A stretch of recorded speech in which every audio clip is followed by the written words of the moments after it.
Os apóstolos faziam muitos milagres e maravilhas entre o povo, e os seguidores de Jesus se reuniam no alpendre de Salomão. Ninguém de fora tinha coragem de se juntar ao grupo deles, mas o povo falava muito bem deles. Uma multidão de homens e mulheres também creu no Senhor e veio aumentar ainda mais o grupo. Por causa dos milagres que os apóstolos faziam, as pessoas punham os doentes nas ruas e em camas e esteiras. Faziam isso para que, quando Pedro passasse, pelo menos sua sombra cobrisse alguns deles.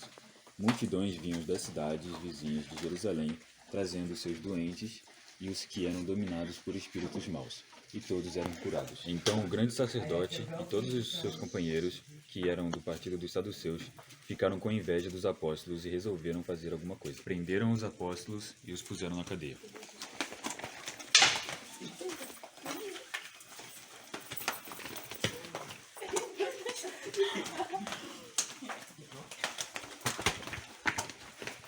Vocês vão ser presos.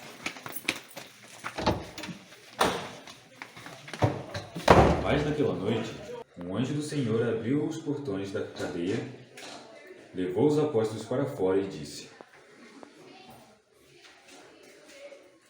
Vão para o templo e anuncie ao povo tudo a respeito desta nova vida.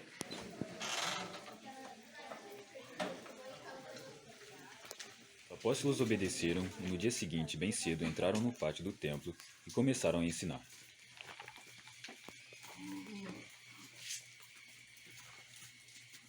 Então o grande sacerdote e seus companheiros chamaram os líderes do povo para uma reunião do Conselho Superior. Depois, mandaram que alguns guardas do templo fossem buscar os apóstolos na cadeia. Porém, quando os guardas chegaram lá, não encontraram os apóstolos. Ué, cadê eles? Então, voltaram para o lugar onde o conselho estava reunido e disseram: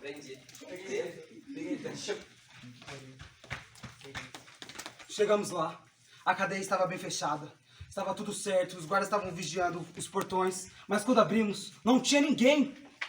Quando os chefes dos sacerdotes e o chefe da guarda do templo ouviram isso, ficaram sem saber o que pensar sobre o que havia acontecido com os apóstolos.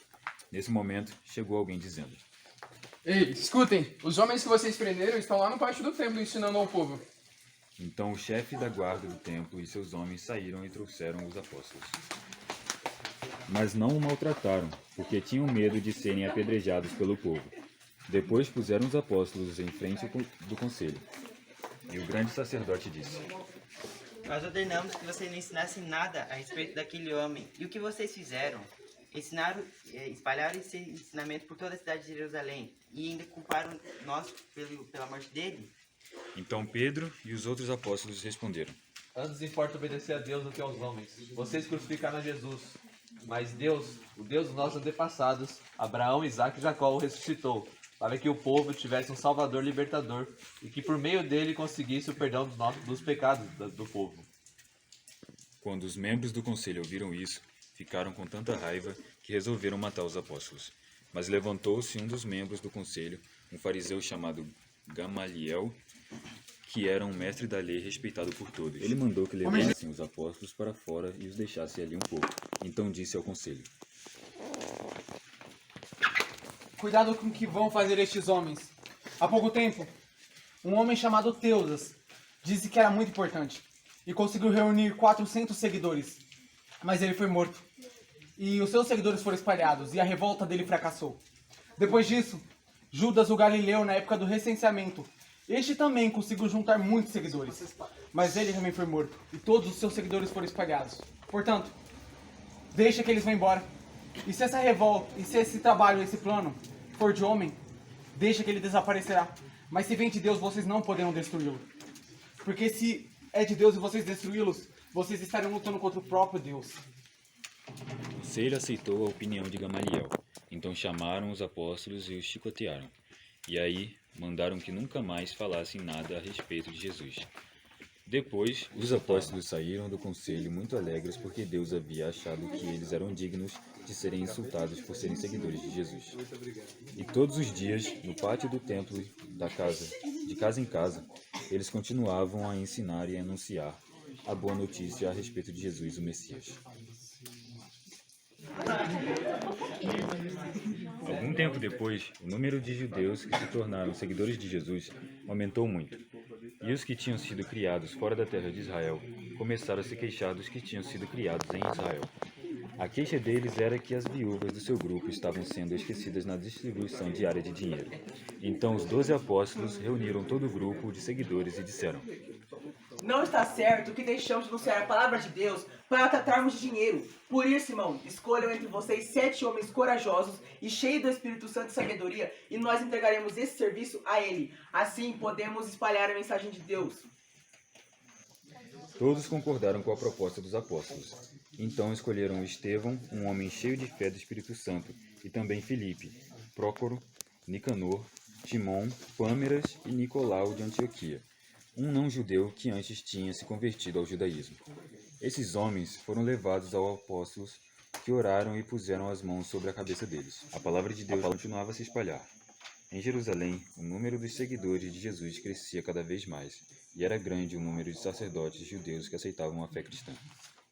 Essa história é muito impressionante, a coragem de Pedro e dos apóstolos. Como eles eram influentes, como eles eram usados por Deus. As pessoas punham os doentes na esteira e por onde eles passaram eram curados pelo poder de Deus. Eles eram homens que se entregaram a Deus de toda maneira para fazer o seu trabalho. E agora um milagre grande aconteceu. Os sacerdotes estavam com inveja, mandaram prender eles e lá na cadeia um anjo veio, abriu a porta da cadeia, libertou os 2 apóstolos. E depois, quando os soldados vieram, a cadeia estava fechada e os apóstolos não estavam lá dentro. Deus fez um milagre. Deus está disposto a fazer um milagre na sua vida, mas você precisa de entregar-se a Ele e ter coragem de pregar o Evangelho, porque Ele sempre vai te proteger. Sempre os anjos de Deus vão nos proteger. Mesmo que aconteçam calamidades, coisas difíceis, a gente tem que compreender a mão de Deus. Mas acontece que a igreja começava a crescer. Muitas pessoas viam pelos milagres, ficavam impressionados com a história de Jesus. E a igreja crescia de maneira estrondosa. Era muito bonito de ver. E aí os sacerdotes novamente ficam impressionados, chamam eles para prender, dão ordem para eles não pregarem em nome de Deus. E eles falam assim: importa obedecer a Deus do que aos homens. Essa é a frase para nós hoje. Importa obedecer a Deus do que aos homens. E os apóstolos saíram e continuaram pregando o evangelho. E a igreja crescia. Mas olha só, o inimigo atacou de várias maneiras. Prendeu eles, usou pessoas para açoitá-los. Mas agora dentro da igreja havia ciúmes, havia intrigas. E então os sacerdotes se reúnem e tomam uma posição. Escolhem pessoas dentro da igreja e organizam a igreja. E essa ordem é usada para nós até hoje. Por isso que a igreja tem que ter diretor de jovens, tem que ter diáconos, pessoas responsáveis pela música, por todas as áreas, para que os pastores possam ter tempo livre para pregar o evangelho. Por isso que essa foi a lição que passou para nós. Sabe outra lição que também tiramos? Gamaliel era um homem que foi usado por Deus lá dentro dos sacerdotes, dentro de pessoas que não estavam sendo usadas por Deus. Deus pode usar autoridades, pessoas influentes, para também defender o povo de Deus. Que Deus te abençoe a você estar unido com a igreja, assim como aqueles homens estiveram unidos na hora de escolher as pessoas, não com inveja, com ciúmes, mas com união, com o espírito de levantar a igreja de Deus e cumprir a ordem de Deus. O mesmo anjo que deu a ordem para Pedro fala hoje para você: vão, pregue o evangelho, anunciem que Jesus ressuscitou e que ele voltará. Que essa seja a mensagem para você hoje. Hoje também é um dia de milagre, porque o Iens, depois de 87 dias de seca, veio a chuva que Deus mandou. Deus sempre ouve a oração do seu povo. Que Deus te abençoe. Vamos terminar com uma oração. Querido bom Deus, obrigado, Senhor, porque o Senhor ouve a nossa oração. O Senhor cuida de nós, Senhor. Abençoe para que a gente possa continuar pregando o teu evangelho, Senhor. Em nome de Jesus. Amém. E até semana que vem.